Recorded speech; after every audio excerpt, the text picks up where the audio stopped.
অনেক দিন আগে সমুদ্রের ধারে এক ছোট্ট রাজ্য ছিল। রাজ্যের চারপাশে নীল পাহাড় মাথা উঁচু করে দাঁড়িয়ে থাকত, তাই সেই রাজ্যকে সবাই ডাকত নীল পাহাড় রাজ্য। রাজ্যের রাজা ছিলেন সুবুদ্ধি আর রানী ছিলেন স্নেহলতা। তাদের একমাত্র কন্যা ছিল, নাম অমিতা। রাজকন্যা ছিল যেমন সুন্দর তেমন দয়ালু। রাজ্যবাসী তাকে ভীষণ ভালোবাসত, কারণ অমিতা কখনো অহংকার করত না, সবসময় সাধারণ মানুষের খোঁজ নিত।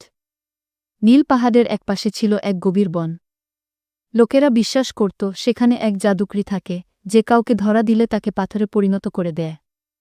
তাই কেউ সাহস করে সেখানে যেত না। কিন্তু অমিতা ছোট থেকেই খুব কৌতূহলী ছিল।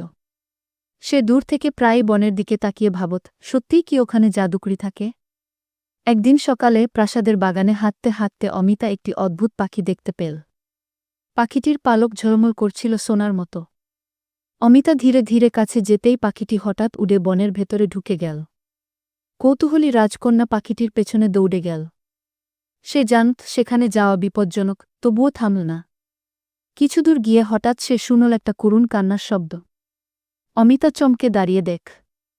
অমিতা এগিয়ে গিয়ে বলল, মা, আপনি কাঁদছেন কেন?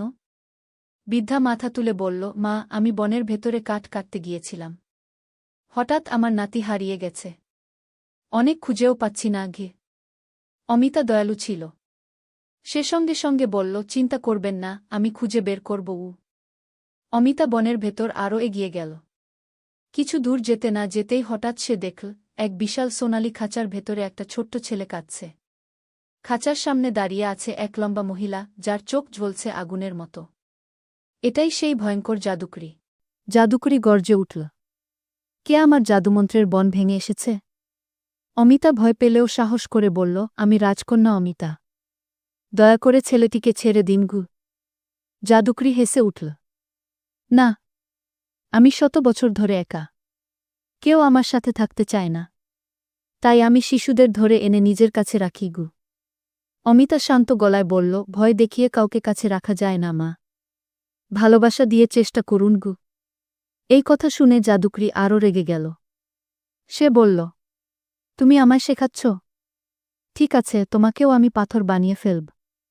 এ কথা বলে সে মন্ত্র পড়তে শুরু করল।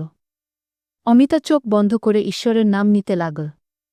ঠিক তখনই সেই সোনালি পালকের পাখিটি উড়ে এসে জাদুকরীর হাতে ঠোকর মারল। মন্ত্র ভেঙে গেল। জাদুকরী যন্ত্রণায় চিৎকার করল। পাখিটি হঠাৎ আলো ঝলমল করতে করতে এক যুবকে পরিণত হল। যুবক বলল, আমি নীল পাহাড়ের রাজপুত্র। একসময় এই জাদুকরীর অভিশাপে পাখি হয়ে গিয়েছিলাম। আজ তোমার সাহস আর দয়ালুতার কারণে মুক্তি পেলাম গে। জাদুকরী দুর্বল হয়ে মাটিতে বসে পড়ল। সে কাঁদতে কাঁদতে বলল, আমি আসলে একসময়ের রাজকন্যা ছিলাম। লোভ আর নেশার কারণে অভিশপ্ত হয়ে জাদুকরী হয়েছি। কেউ আমাকে ভালোবাসেনি। তাই আমি অন্যদের কাছ থেকে সুখ কেড়ে নিতাম গে।